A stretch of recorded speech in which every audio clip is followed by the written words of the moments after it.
Welcome to the Nearly Enlightened Podcast, a high vibe toolbox designed to help you connect to your body, mind, and spirit. I'm your host, Gianna Giarrusso, and I'm here to share tools, conversations, and insights to help you on your journey of self-discovery.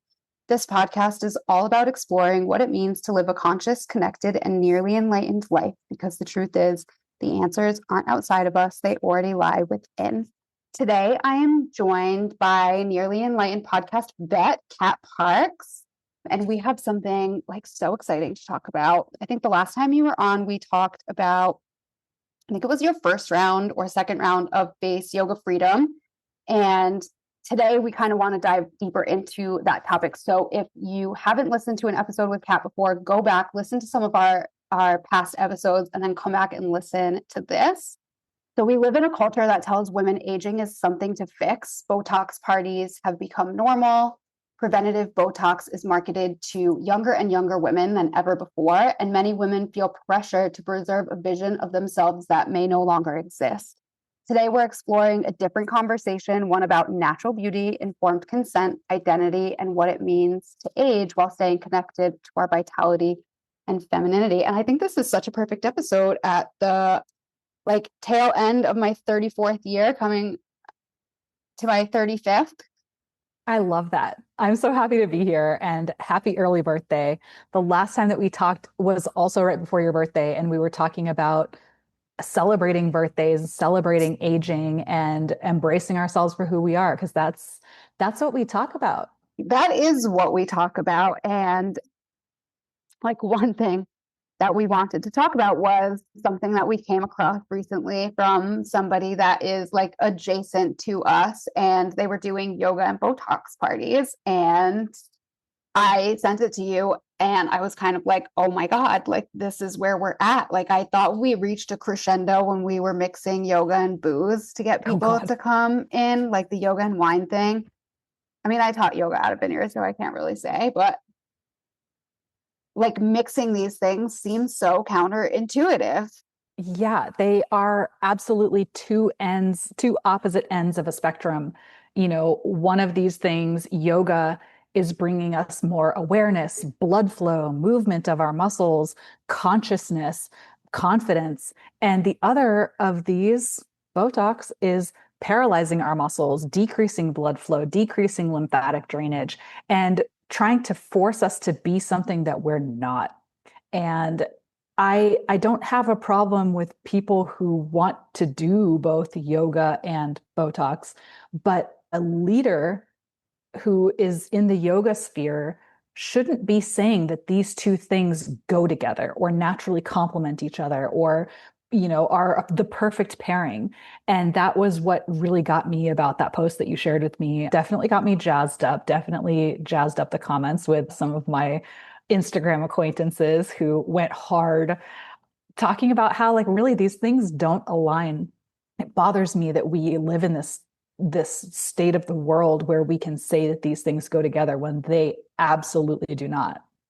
Yeah, I know. I agree. And that's something that my stance has changed on. I think I've mentioned this on our podcast before, but when I was young, I did the classic lip flip and did Botox in my upper lip to make it look like this was before fillers were a thing. But had fillers been a thing, maybe I would have even dabbled in that. But I was young. I was if I was 21, that's shocking to me. I was very young. And wow. I did that a few times and then kind of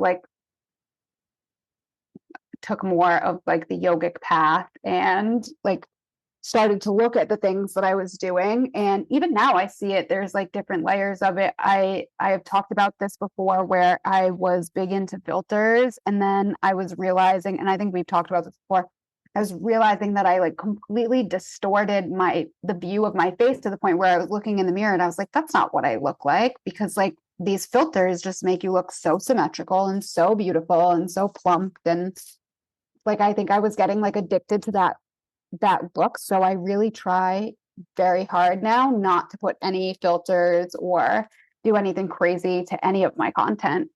I love that. And yeah, we've chatted about this before, that concept of looking back at an old photo of yourself and being like, oh my God, I was so pretty and so young and my skin was so smooth. And then I find that original picture on my camera roll and I'm like, oh, I actually had like a giant zit on my face, or, my eyebrows are going crazy, or that's not how thick my hair is, or whatever the case may be. And you're so right. It is distorting our views of ourselves. And that can happen also when we get too much cosmetic work.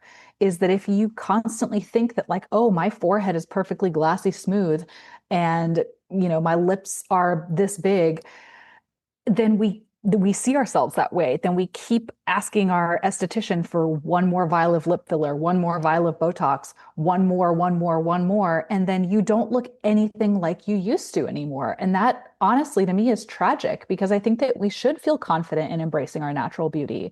We're all uniquely different. And I think that that's such a beautiful thing to embrace. Yes, it's just like one of these industries where it makes money. And so now it's being kind of like pushed down throats.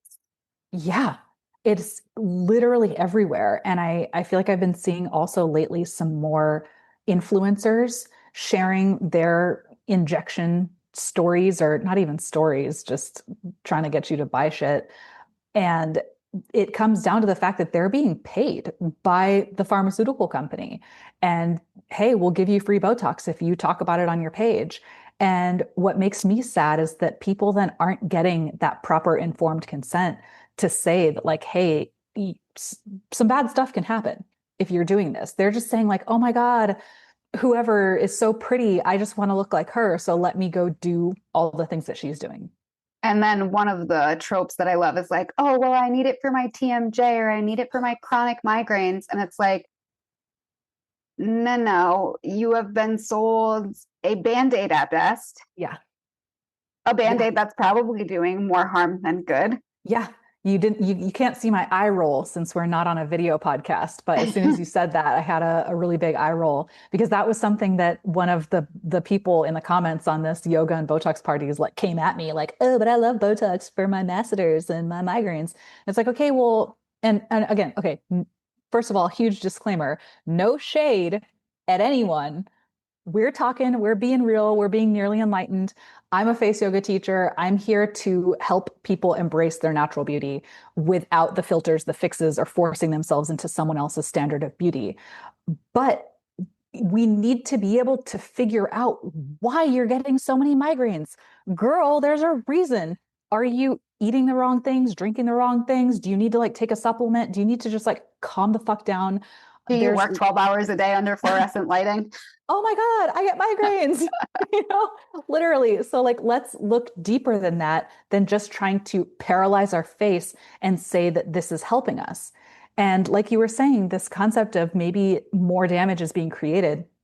I encourage anyone who has not heard of these potential side effects of Botox you can very easily Google bone loss after Botox, and you'll find an NIH study that talks about mandibular bone loss. So our mandible, our jawbone, can get degraded after a period of time, because if we are constantly killing those nerves, paralyzing those muscles, that area is not getting blood flow. And if that area is not getting blood flow, well, then the bone starts to degrade also. And I don't want to think about a degraded jawbone, right? That No, sounds terrible. you could lose your teeth from that. Like, Yes. Yeah. Then at that point, TMJ pain is like the least of your worries. so this is what I started to say before we started to record. So there's this movie with Demi Moore called The Substance, and I have never seen it, but I know enough about it, and I know, like, I saw the trailer. So basically, Demi Moore is like this fitness influencer, and she's older, like in her 50s, and she's getting phased out, like maybe gets fired or something like that because they replace her with somebody younger. And she finds this black market drug, and every time she injects it she gets like young and beautiful again, but every time it wears off you're like uglier and more decrepit, until the end of the movie when she's like totally fucking deformed when she was like a fine 50 something year old. Oh my God, I have got to watch that. I've never heard of it, but now I'm like, I'm putting that on my movie list. Yeah, it was, I want to say it was even like maybe an Oscar nominated movie like a couple years ago. Like Wow. it was a big thing, but it's like it goes to show, like, is that kind of predictive programming where it's like, yeah, you keep injecting these things and like you look great now and you're like maybe preserving whatever. Like, in my opinion, like, I don't think you look any younger. You just look like you have work done. Yeah. And Yeah. that's what I used to work for an injector in Arizona. I worked at a med spa, and like that's one of the things that the injector would say, like, this, you're not going to look younger. You're just going to look better with work. Yeah, exactly. And that's the thing, is that it's this long-term use. I encountered a gal, I went to some women's networking event last year, and I'm going out schmoozing everybody, I teach face yoga, and they're all like, what the fuck is face yoga? So I've got my little spiel. But this one girl practically did the eye roll at me. And she was like, I don't need that. I've been doing Botox for the last 15 years.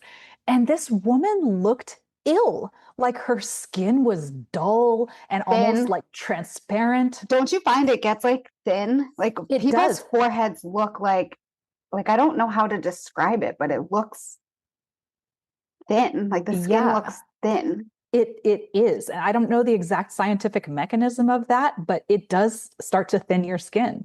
And we use these cute little words like neuromodulators, and we say that it wears off. It's not wearing off, it's that your body is growing new nerves. Metabolizing it. Your body has to grow new nerves. Every single time that you do it, you're killing your nerves. And so it's like tuning into this fact that we might not know the long-term damage that these things are doing. Sorry, I've got a gardener right outside, and I hope You that you can't cannot hear hear that. at all. Nope. Okay, great. I was about to move. Sorry if you can still hear that on the recording later. Apartment No. life. I can't control the gardener right outside my window. It's you know what? It you have to, noise is part of life. Like I talk about this in my yoga classes a lot because I'm right on a main road at the studio that I co-own. And like when we're in Shavasana, people are like, oh, it's great, but I can hear the cars. It's like, great, you're alive. Like, learn to tune that shit out. What are you going to do? Can you stop the cars while we're in Shavasana? Like, And literally, if unless the car pulls through the studio, like inside the building, like I don't care. yeah. Well, and this honestly, it's a great little opportunity to just bring it back to this concept of, you know what, girl, there's going to be things outside in your world, and things will happen, and you'll look a different way, and life keeps on lifing. And you can either be like, oh my God, the gardeners are outside. What a horrible part of my day. The same way that you can say, oh my God, I have a new wrinkle. What a horrible part of my life. Or we can say, you know what, this was a great opportunity for us to turn this into a teaching moment and say, you know what, even if you can hear the gardeners outside, they'll be gone in just a second. It's okay. Yeah. Yeah. I love that reframe. I love that reframe because I am like turning 35 is like a big thing. Yeah. And I do go through these moments of, I was saying on the beginning of this, before we started recording, like this manic Gemini spiral. And yeah, so it's a practice. It's like learning to sit with this and not just shove these feelings down, but kind of like, yeah, let's talk about it. Let's talk Yeah. about these beauty standards that are being imparted on us. Like this Bratz doll look Ugh. didn't become popular by accident. No. They're selling this look, so they have to sell it to you. Exactly. And the more people who look like it, the more that people who don't look like it think that there's something wrong with them. And I think that that whole concept also comes back to that concept of aging. Yeah, you're turning 35. That is a big deal. And I'm not going to say that that's not a big deal. Girl, I turn 40 next year. And it's not till like the very end of the year. So I've got like a good year and 7 months. I'm not trying to push myself, but it is happening in the year of our Lord, 2027. I'll be 40. And that, like, yeah, even as a face yoga teacher, even as someone who I embrace aging, and I want to be that natural aging role model for not only people in our millennial generation who have been constantly told that we're not good enough, but for all of our younger sisters and the younger generations who are being told that, like, oh, if you need to start getting Botox at 18 so that you can look 18 forever. And first of all, that's disgusting. And second of all, it's not real. You're about to be 35. I will be 40 in a year and 7 months. And it's like, that's not something that we can change. You can't change the year that you were born. And all we can do is you got two options, accept it or don't. And if you don't, then you're going to spend all the rest of the years of your life in a panic spiral, thinking like, oh, I'm not good enough. I don't look good enough. I don't look like this person, J Lo. I don't look like a Bratz doll. Or we can learn how to accept it. And that might be like, okay, yeah, you know what? I have a few more crow's feet than I did 10 years ago because literally, as we're sitting here talking, we're losing some collagen. And that's a part of life. Listener, as you're sitting here listening, you are losing some collagen. And that needs to be okay because it's not going to stop happening. And like it is a privilege. Like I have always had like great older role models in my life, and they they all always say basically the same thing. And it's like, what's the alternative? Yeah. Like not being here. Like Yeah. it's a privilege to get to wake up every day and be one day older. Honestly, I know some people who passed away before they were 30. Same. And if they had the moment to come back in life as a 55-year-old and just be like, wow, I'm wrinkly, I'm sure that they would have loved that. And again, like we need to just like learn to embrace ourselves. I just was back in Washington State celebrating my mom's 75th birthday. And this lady, she's got her natural face. She's got her natural joie de vivre. She's fun. She's expressive. And she loves herself for who she is. And she's unapologetic about that. And I'm like, I want to be like that when I'm 75. She's like tearing up the dance floor. She's got a whole room full of people who are there to celebrate her. That is more important than being 75 and having the forehead of a 30-year-old. A frozen face. Yes, honestly, that's like really gross. And we see that. I feel like we've all probably encountered, I guess maybe it depends on what kind of city you live in, some like clearly old woman who has this like weirdly young looking face. It's off-putting, right? You know who I'm talking about, right? It's just like it's like a weirdly frozen in time woman. Oh, that's so funny. I mean, it is kind of like, I think in our generation, we went from seeing it to like only rich people or like famous people get that kind of work done to now pretty much anyone has accessibility to those kind of procedures. And I think it's interesting. Yeah. They're just touted as the only answer and safe and effective, quote unquote, giant air quotes. We heard that But about something else too. we've heard that about a lot of things that are safe and effective. But that being touted as the only answer, it that feels like something that I'm so passionate about sharing with, not only women, but it's mostly women, the fact that we have other options. And it's not just aging or Botox.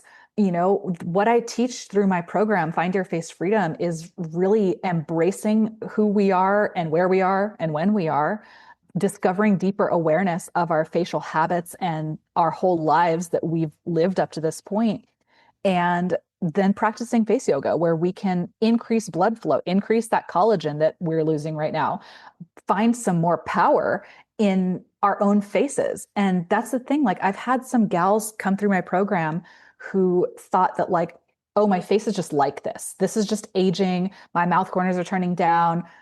My face is falling, blah, blah, blah. They started practicing with me. And now it's like they almost look like completely different people. And they're not completely different people. You can still tell that Jamie is Jamie, Carrie is Carrie, but they look brighter and fresher.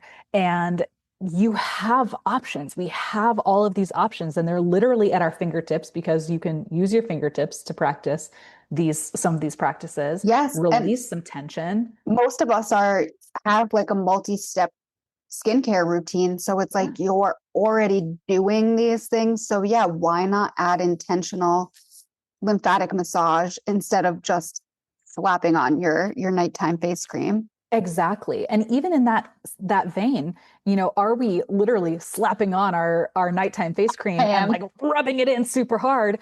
Or can we take that moment, 30 seconds more, to like really gently put on that face cream and like rub it up and rub it out and be nice and gentle with your fingertips on your one beautiful face that you've got for the rest of your life? Like even that, even not doing face yoga, but you're just like being more gentle with the way you apply your night cream is going to change the way that you feel about yourself. It's like giving your face a little hug.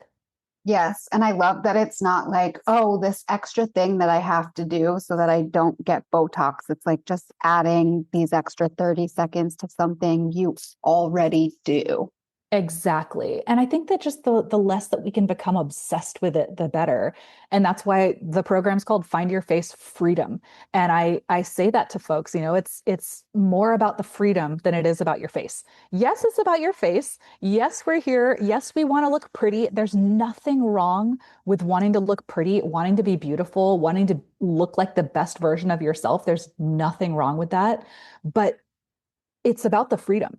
It's about feeling like I don't have to tape up my whole entire face at night. It's not saying that I have to walk around my house for 4 hours with a red light mask on. It's not saying that I have to go get this microneedling procedure, this IPL procedure, this blah, blah, blah. It's just gotten to this point where it's obsessive. Yes, and it's more and more and more. And I think I've been starting to talk about this slowly, but in the last podcast, Danielle and I touched upon it, is like now this use of peptides and like Mm. all of these compounds that are still synthetically made that we're injecting to mimic what our body already does to quote unquote optimize it. Like, Ugh. I'm sorry. You don't have to be a conspiracy theorist to call bullshit on this. And I'm in the minority on this. Somebody that was on this podcast is somebody who's pushing peptides through like affiliate marketing. And I just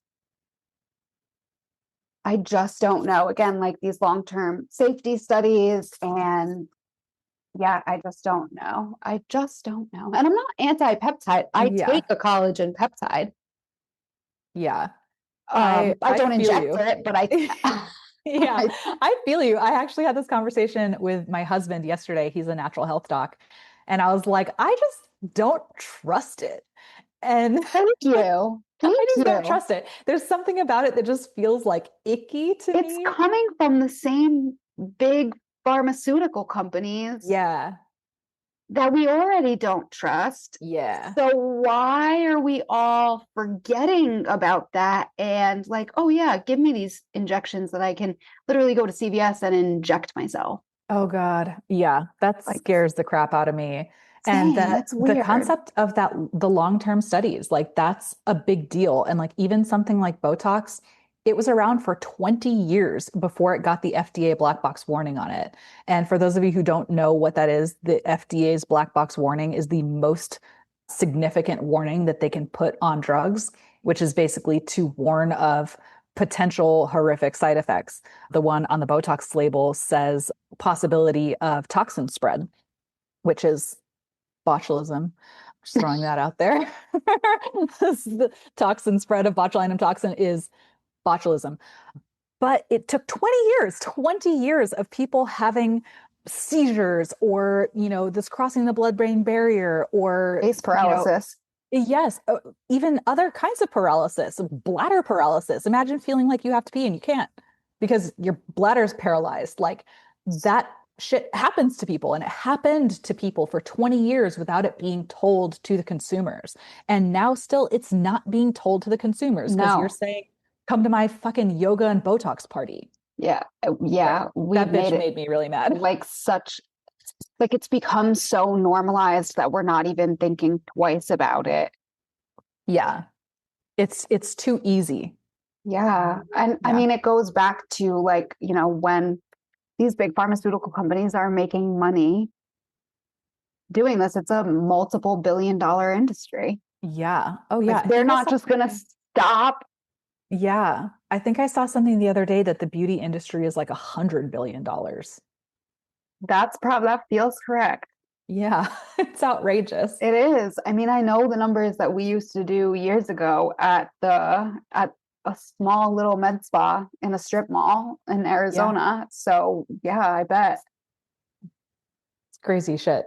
This Yeah. crazy world. Yeah. I mean, the black box warning is something to talk about, especially when we're minimizing it so much that we're having like these big group parties. Yeah. And like what would happen if something happened to one of those girls? You know, even on that post, some lady that I don't even know was gaslighting me in her stories. And she was saying that my quote unquote years of research, it equals opinion. And this is a woman who has studied Botox. She is literally injecting people with botulinum toxin. And she's saying that what I'm saying is an opinion. She's gaslighting me without me being a patient. So if I were a patient and I were to come back to her and say, hey, I feel really weird, she'd be like, oh, you just have anxiety. Oh, it's just perimenopause. You know, oh, that can't be the Botox. And we have to be able to trust these people that we're working with, especially when we're working with something really dangerous or something Yes. that is, you know, as vulnerable as our face. And that's what I talk about with face yoga is that we should be working with people that we trust and we should be working with them either one-on-one or in a group setting because I can see quote unquote face yoga teachers on Instagram doing all kinds of crazy shit with their faces. And it's not correct. That's not going to be right for everyone. And if you're trying to just do it based on something that you've seen on Instagram, chances are you're not going to be doing it properly and you might be affecting your face in a way that you are not intending. And we need to think about that not only with these things that we're injecting, but with all of what we're consuming on social media, whether that's, you know, learning face yoga or whether that's taking in a person's picture and wondering if that's their real face or if they're filtered. Why do you think that these conversations around being fully educated on both the risks and benefits aren't happening? Money. Yeah. So that's the main thing. Y'all, these people make so much money on injectables. And whether it's the sales reps who are going around to the med spas and selling them the actual product, whether it's the injectors who are injecting you for however many dollars per unit, you know, all of these people are making a ton of money. Allergan, the company, the pharmaceutical company that creates Botox, they are like a billions of dollar company. And they're not gonna risk making that much money by telling you that, oh, by the way, something really bad can happen to you. Well, it's like the same thing with implants, which we have talked about on this podcast before as well. Not you and I, but Amy and I. And she actually had an explant surgery and it changed her health because Yeah. she didn't have proper informed consent when she was getting them. Yeah. Well, and you know, how often do we get that informed consent? I think that especially in today's day and age, it's kind of like a slimy day and age. It's like a very like snake oil type of thing. We don't like to think that, but it is. And like even things like coaching programs or yoga teacher training. Oh my God, Even you can, things like going to the yoga studio, like, yeah, this is a conversation I'm starting to have as well. It's like most people don't realize that they give consent in the terms and conditions when they fill out their waiver for a yoga studio, that they consent to their picture being taken. yeah, Nobody knows that. yeah. It's, I mean, Nobody knows that. how many people have read the terms and conditions on their iPhone? It's like, hey, you need to sign a new one. And you're just like, okay, agree. It's like, Just we let me just use don't, my phone. yes. And we just don't have that proper informed consent You're so right. along all things. And again, there's a lot of slimy shit out there. I've Mhm. taken a couple of courses with this lawyer for coaches, and she's talked about like all of these actually illegal things that coaches will say and do and put on their websites.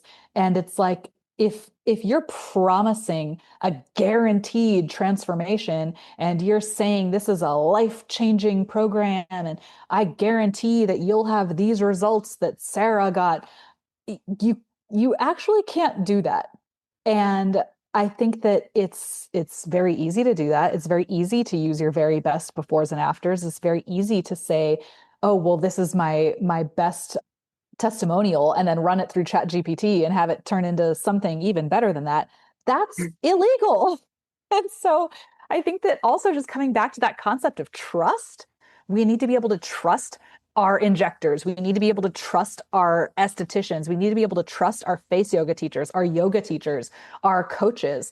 And if we're living in this totally sensationalized place, whether that is, my sensationalized picture that I've run through 6 filters showing you that I've got J-Lo's lips and Nicole Kidman's glassy forehead, that's not real. You can't trust me then. Just like I can't trust the face yoga company that has the same woman saying in one reel that she's 25 and another reel that she's 47. You can't trust her. So like, don't give her your money. Give me your money. Just kidding. If you want to. I mean, yeah, it's a conversation that goes way deeper and way bigger than this, but that's like something that came to my forefront about like, yeah, there's really not a whole lot of informed consent anymore. It really is like a lot of sensationalized jargon to get the sale, like across the board, whatever that may be. Exactly. So something else you've talked about that I would like to talk about here is like, not only are we distorting ourselves, but also we're like starting to no longer look like the people that we're related to. And that like actually wasn't something that I even thought about until you brought it up. And it's like, yeah. And this is something that it kind of like expanded on for me. It's like, I'm a reality TV girly. And of course, from Rhode Island, I've been watching Real Housewives of Rhode Island. And something that I'm noticing is everyone says, like the consensus nationally is that they all look alike, like people can't tell them apart. And they all look the same. Yeah. They all look the same. And I think it's interesting because they all go to the same injector. That's hilarious. And it's a very well-known person around here. I think she's even like on the show. And it's people who I know very peripherally. I don't think they're anyone that's listening to this podcast, but yeah, they're all really open about going to this one injector. So it's interesting that people are saying that they look alike. It's like, yeah, well, they look alike because they're getting the same work done. Yeah. Well, and that's kind of the thing is that they're like you talked about, like the Bratz doll look. There's a look these days, and it's for many years has been that like big giant lips where like I can see some women like out in public where you can see their lips like from behind them. Yeah, it's like a duckbill. Yes. Or they can't close their mouth, which is honestly like really bad for your health. Also, like lip fillers are not great for your health. They block lymphatic drainage. That filler sticks around in your body for over 10 it's years. Going back to something like I just saw somebody say, like, oh, it's just hyaluronic acid. Like, No, if it was just hyaluronic acid, then like, fuck, I'd do it. Yeah, sounds great. Sign me up. But like you can find filler material on an MRI over 10 years later. And it migrates, it moves, It blocks your lymphatic system. So something to think about, another little bit of informed consent for you. But there's these looks. So the big lips has been one, the big eyes now is one where everyone seems to be getting that blepharoplasty, the upper eyelid surgery, sometimes the lower as well. But it's changing people's essence. Like I think there's especially a lot of men who have hooded eyes that's like what makes them sexy. And then they get that surgery and they don't look like them anymore. My main thought about this one is Bradley Cooper. He does not look like Bradley Cooper anymore. And like his eyes made him like sexy and smoldering. And now he looks like a feminine, weird version of Bradley Cooper. Yeah. And like, yeah. And women have always had this pressure, but now it is starting to trickle over to the other side because it's lucrative. Yeah. Just like, look at these people. Kris Kardashian is a great example of this. Oh, God. The facelift that she got is like multiple hundreds of thousands of dollars. Yeah. Just to look a certain way. And like, she looks great. Hey, she looks like a 70-year-old who looks like a 30-year-old. It's creepy. But like this kind of standard look that we've It's not even that we've all decided. It's that, I don't know, society has decided this big doe-eyed, lifted cheek, big fat lip look is in vogue now or something. But coming back to what you were saying about like people not looking like their family members anymore, I came across the page of this girl that I met when I moved here 6.5 years ago. And she was already a beautiful woman, and she's got two young daughters. And I came across her profile the other day. I haven't seen her in 5 years, 5.5 years. I couldn't recognize her. There was a group picture, and I was like, which one is she? And then I was scrolling more on her page, and she looks like this creepy Bratz dollified version of what she used to be. And she did have some. Okay, so hopefully my tech skills can be worked out and I can stitch together something, but we got kicked off of our recording device and we had to reboot everything and come back on. So we will try and pick up the conversation where we left off. But if this episode is a little wonky, that's why. Hey, we're a little wonky, so that's fine. We're embracing our natural beauty. I am scrappy as fuck. Like it is try shit, fail, and try again over Yeah. here.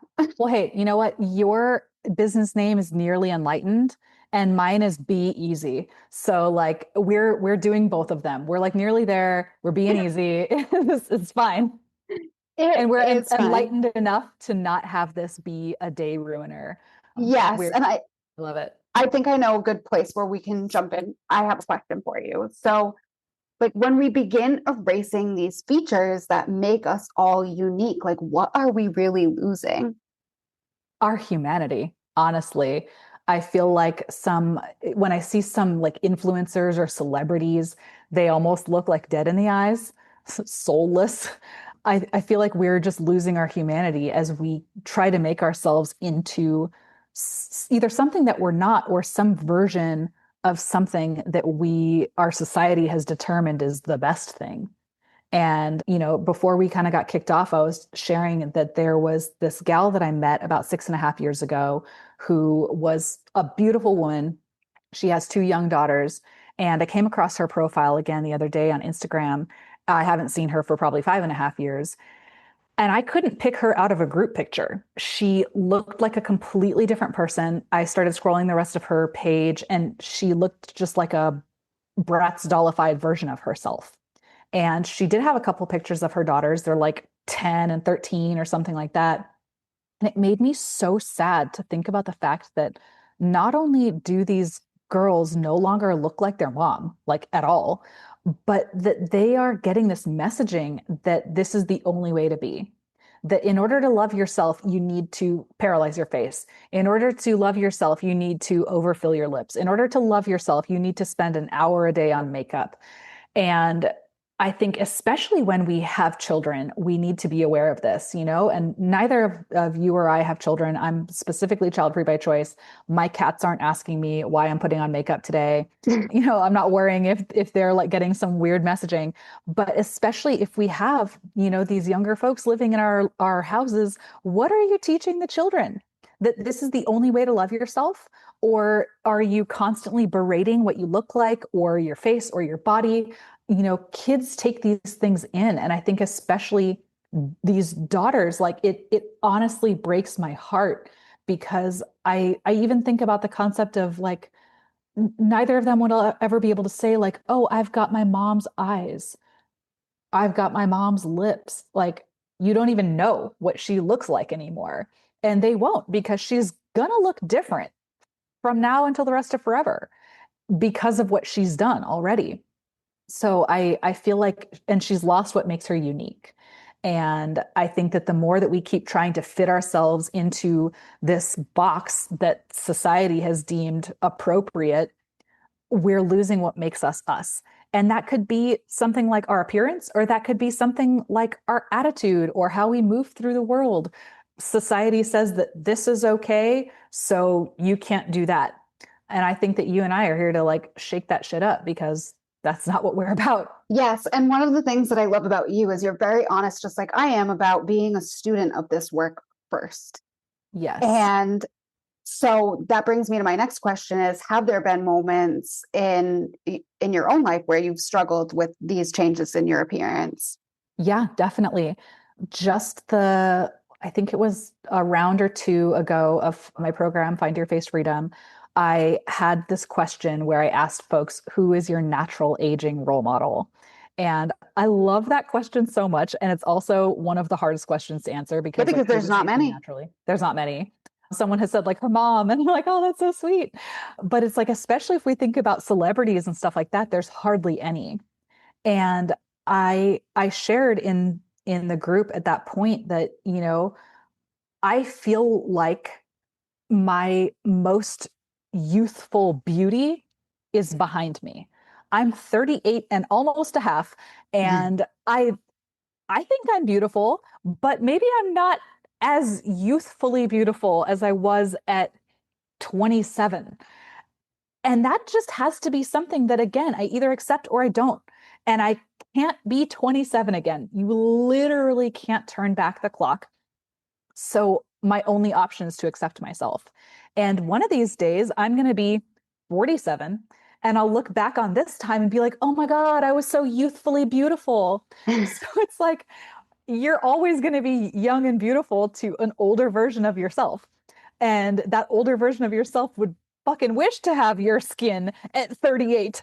And so what can we start to embrace a little bit more and start to say that, like, you know what? This is my woman face. This is my mature, slightly older lady face. And I'm not saying that I'm an old lady, and no one who's older than me, don't come at me. I'm not saying that you're an old lady. Age is just a number, but I was born in 1987 and I can't change that. And I've got some little wrinkles on my chest and I can't do a whole lot about that. But I can sit in front of my red light. I can, I don't know, maybe get some microneedling or something. But at what point is that going to be something that, like, just doesn't matter? That's just a part of my maturing woman body and face. Let it just be okay. Yes. And like we tie so much of our identity to things like youth and beauty, but like that's not our identity. It's not just like our hair. We get obsessed with, like, oh my God, but my hair has to be this way, or, This one's a big one for me. yes, well, because you have like stunningly beautiful hair. If I could like take it, I would. I don't think that you'd give it to me. But we tie our identity up in that. I sometimes do myself. I've got curls and kind of obsessed with them. I had been blonde for the last 7 years and I'm kind of obsessed with that. And say, like, not dyeing my hair for the last year has been really weird. I see pictures of myself when I was blonde and I'm like, oh, I miss that. But that's not my identity. And I can just go shave my head right after this, and that's not going to change that I am Kat still. That might even make me more Kat. I love that. I have donated my hair before. I haven't shaved my head. I know you've done that a couple of times, Yeah, but I've cut it real short, I can see that. but just like, because it'll grow back. Yeah, I would buy that wig. I would buy a Gianna wig and I would just like whip it around all the time. Some people got like a head full of hair. Oh my God, it's so beautiful. She's just like shining it around right now, It's so making me dirty. jealous. It's like my Instagram joke reel that I had about like when you commit to being a full-time yoga teacher, you just commit to a life of dirty hair. Yeah, it's pretty much it. And Dirty, hugging sweaty. sweaty people when you're sweaty. Yeah. Yeah. Honestly, it doesn't even faze me now. So when people are like, "Oh, I'm sweaty," it's like, oh, same. And yeah. I love that. So going back to our conversation, so I think as like women start to age, I think it's deeper than like what they're really afraid of losing. Yeah. It's the ability to do certain things. Do I regret not going to that rave? Do I regret not running around topless on the beach when I was 23? Whatever the case may be, it's just being wistful of a certain time in our lives. But again, like, some older version of you is going to be wistful about this time in your life. So instead of spending your life sitting in regret, what can you do today? to honor that older lady that is going to come through. How can this become an invitation into deeper self-acceptance? Ooh, I like that question. I feel like again, it's just coming back to how can we continue to embrace ourselves for who we are. And whether that is, again, coming back to our beauty and aesthetics, how can we say, okay, my skin is my skin, my eyes are my eyes, my lips are my lips, my teeth are my teeth, and accepting that, or accepting ourselves for like who we are as humans, that like, okay, you and I have talked about like being spicy. We're spicy people. And when I make a spicy post on Instagram, you're like, ooh, spicy. And I'm like, yeah, girl. So it was like the So other day when I was like, are we the mean girls? yeah. Oh, yeah, kind of. But no, we're just standing up for who we are and what we believe in. And I don't think that there's anything wrong with that, because that's what makes me me. And that's what makes you you. And we're not being mean when we're telling an injector that, like, hey, you should be giving more informed consent to the people that you're injecting, or saying, hey, these two things don't go together. That's just us being us. That's not us being mean. And I think that if we can continue every day to embrace ourselves in the things that make us unique, we will naturally feel better about ourselves, both physically and energetically. Because it's like no one wants to see like a boring Gianna. That's ugh. No, she needs to be like spicy and fun and crazy. And like that's what we're here Manic for. Gemini. Hey, your words, Manic not mine. Gemini energy. Oh, beyond aesthetics, what benefits can people experience through face yoga? Love that question. So, my little soundbite for face yoga used to be more physically focused. I would say something like face yoga is learning how to intentionally move and relax the muscles of your face so that you can reduce and eliminate fine lines and wrinkles, create symmetry, and really adjust almost any issue that you have with your face. With a little disclaimer that the only person who has issues with your face is you. So, try to let go of that. My new soundbite is somewhere along the lines of this practice not only can help us to look better, but this can really help us to feel better as we increase more awareness about our natural, beautiful faces. We learn more about ourselves, instead of saying, like, okay, I've got this line between my eyebrows, I need to run to the med spa and get Botox. Maybe you take a moment to say, maybe I do squeeze my eyebrows together more than I realize. Maybe I am squeezing them together while I'm chopping vegetables or washing the dishes or typing on my computer. And maybe just having that one little moment of awareness can change how often we do that. And that is more empowering than running off to Dr. Smith to get one more vial of Botox. Beyond that awareness piece is the confidence. As we adjust our faces and feel more like ourselves, we move through the world in a different way. And again, we were feeling empowered to say, like, hey, this thing that I'm experiencing is not just aging, or this is not just something that I have to live with for the rest of my life, but this is actually something that I can affect change in. So the confidence and awareness pieces are huge to me. And then beyond that, physically, not even talking about aesthetically, but physically, we are increasing blood flow. We are moving our muscles. We are letting go of stuck tension. And that tension might be, again, just physical. I'm squeezing my eyebrows together, or this might be energetic of, oh, I've been dealing with this emotion for a long time. And utilizing some of these tension release techniques can allow us to let that shit go. We're boosting blood flow, moving our lymphatics, and all of these things are super important for us to even just be alive. We talk about the benefits of yoga. We're moving our bodies, we're stretching our muscles, we're getting strength, we're tuning into the fact that we are strong, badass, confident people. Face yoga is doing the same thing, just slightly higher. Our face is still a part of our body. It's still a mindfulness practice. Exactly. Yeah. And just like I was saying before, of like putting on moisturizer at night, what if you do that as soft as you've ever touched anything. What if you touched your face like you were touching your own baby's face, like yourself as a baby? How would you like It's touch funny, that you little always baby? say that, but if you have a baby in your life, you know that they are, unless they're like brand new, and I don't know if this is just unique to us with Capri, but like we ain't gentle. Yeah. And she ain't gentle. So it's more your own face as a baby. Yeah. How would you touch that? It'd be like so sweet and so precious. So like if we can be sweet and precious with ourselves, this is a mindfulness practice. If you can be aware of when you're squeezing your eyebrows together, that's a mindfulness practice. If you can wake up in the morning and say, you know what, I'm going to start my day with some lymphatic drainage tapping, that's a mindfulness practice. So I think that thinking about face yoga beyond just looks is what I'm really here for. And people like to conflate it with, all the other procedures that people do. I've literally had a woman say, face yoga, isn't that just doing the same thing as Botox? No, lady, it is not. And again, it's like two opposite sides of the spectrum. But besides the fact that the one commonality that they share is that this can maybe help us look better. But face yoga is going to help you also feel better and feel more empowered in aging and in your own natural, beautiful self as well. What is one of the biggest myths about natural aging that you want to set the record straight?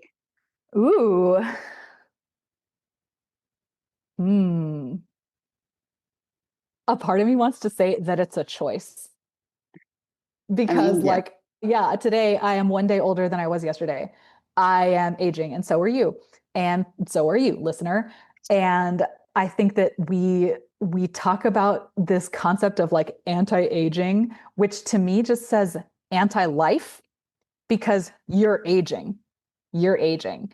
And if we keep coming back to that anti-aging this, anti-aging that, you're blocking your body's natural ability to be a human.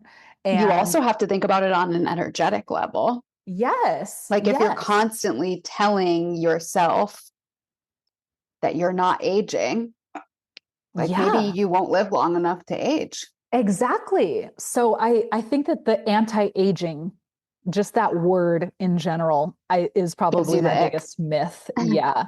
That because that's not real, you guys. You can embrace youthfulness in both your aesthetics and your energy. I feel like I embrace youthfulness in my energy. I love to like walk across the street to the park and swing on the swings. I am 38 fucking years old and no one's gonna stop me. I like to go to raves and dance around like a dinosaur. No one's gonna stop me. Let that be more important than anti-aging or being obsessed with all of these things that like we're forgetting to live our lives. Yeah. Like, let's just age well. Yeah, and maybe we can start to change the narrative that maybe we can love ourselves more. I do follow some like pro-age advocates on Instagram, and there's a couple of women who are mid 50s and they've shared, photos of themselves 20s, 30s, 40s, and they're like, I fucking love myself more now at 55 than I ever have before in my life. What if that can be the thing? What if being 45 is like the best thing ever? What if being 60 is like fucking awesome? And why are we getting caught up in this like let's be 23 forever? Probably a lot of us didn't even like being 23 when we were 23.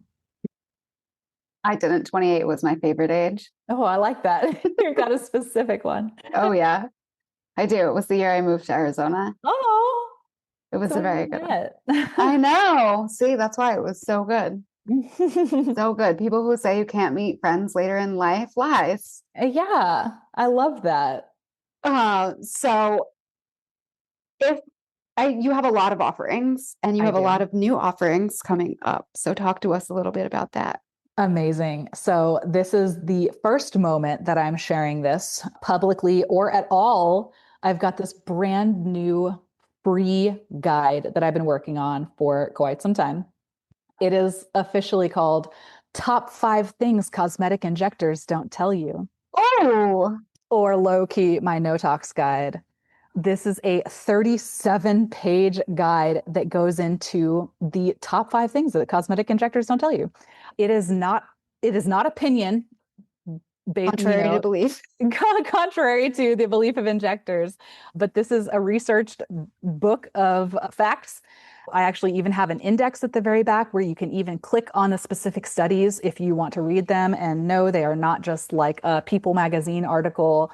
These are NIH studies. This is like the actual FDA insert for Botox cosmetic. We can tune into these things.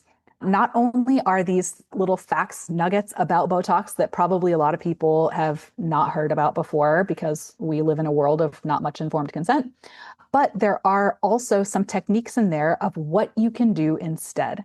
And this might be things like finding more awareness of your face. There might be a couple of face yoga techniques that we can practice together.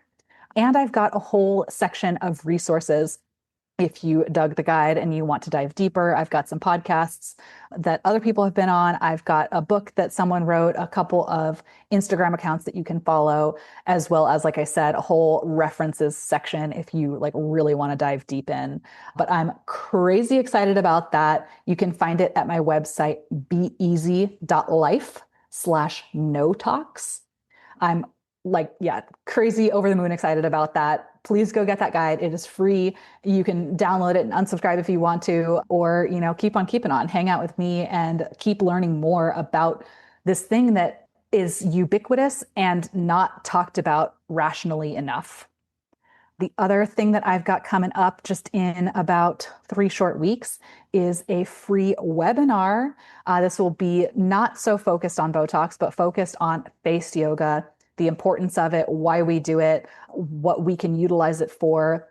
The title of this one is Face Freedom 101, and we're getting into reconnecting with our natural beauty, reclaiming our reflection, releasing tension, and how all of these things, again, can help us not only look better, but feel better. If you want to join me for that, that is again at my website, beeasy.life/June 2026 webinar. I'm excited for that. That is on June 24th at 9 a.m. Pacific. And if you can't make it live, that is a-okay. There will be a replay that gets sent to you, but you got to sign up for it first, and also some free goodies and gifts. And then finally, but I would say most importantly, the 5th round of Find Your Face Freedom is coming up in August. I'm so excited about this. I've talked about it a couple times here on the pod.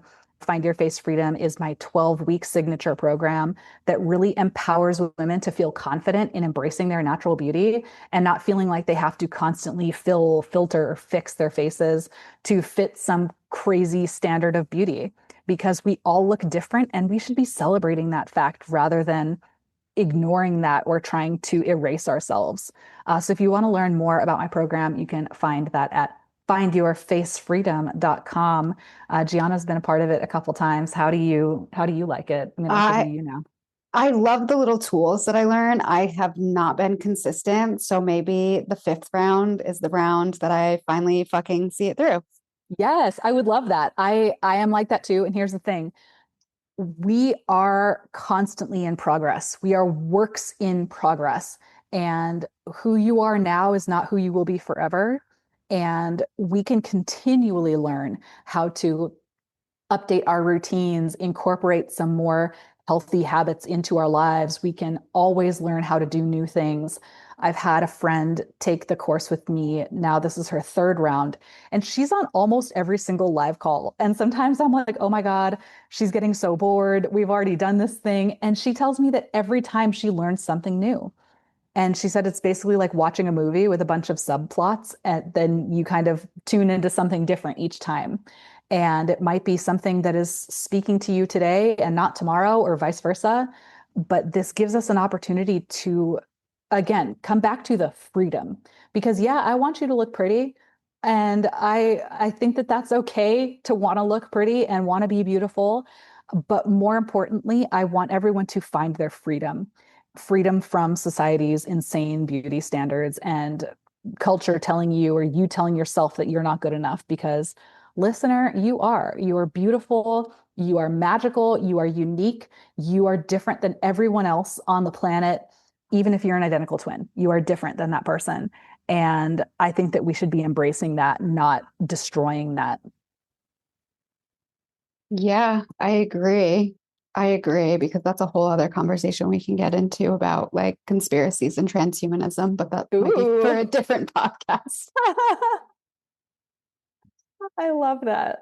Oh, thank you so much for sharing with us today. I really enjoyed this conversation. I think it's important to have because it has just become such a blind spot in culture where it's just so second nature that people aren't even questioning it. It's almost like it's not if you're going to do it, it's when you're going to do it. Exactly. And I feel really passionate about that piece of informed consent. And, just to give y'all a look into me, I have never had Botox. I was on the fence about it. I was about to do it. And in that same week, face yoga came across my sphere. And so for me, even as someone who's not like been injured by it, I've never experienced it, I'm like weirdly passionate about it. And it's just because I care so much about you. And I care that you have the knowledge that you need to be able to make the decisions for yourself. And if you decide, hey, I've got this knowledge, I'm going to do it anyway, fine. But if you've never been told these things that are in my no tox guide, you need to know that before you do it. So, like, if you're on the fence about going and getting injections, if you have gotten injections before, if you're like, I definitely don't want to do that, but I just want some other natural tools, like, seriously go grab that Or guide like you said, because there's no harm in changing your mind. I think like exactly. one of the rounds, I think my person was Cameron Diaz because she's very vocal about how she was doing it. And then, she became a mother later in life and decided like she wanted to embrace natural aging. And I think that like talking about those things is like we should be. Exactly. Oh, I completely agree. And yeah, like you said, it's okay to change your mind. If you have been like going and getting Botox every few months for the last 6 years, and then today you listen to this podcast and you're like, I'm gonna go get that guide, and then you cancel your next appointment, amazing. That's fine. And if you've never done it before and you read my guide and you're like, whatever, I don't care, I'm gonna go make that appointment, that's fine. I can't control you, but like let us let us learn from each other. Let us learn something that, might be a little on the fringe or something that people aren't talking about. And again, it's free, y'all. Beeasy.life/no tox. Grab it. You want it. I know you Yes, do. I'll link it in the show notes for sure. Amazing. Thank you so much for being here with me today. Always. Oh my gosh, I love being on this pod.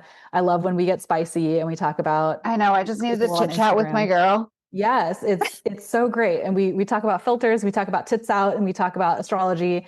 It's the best. It's pretty on brand for all of our other episodes too. Yeah, I love it.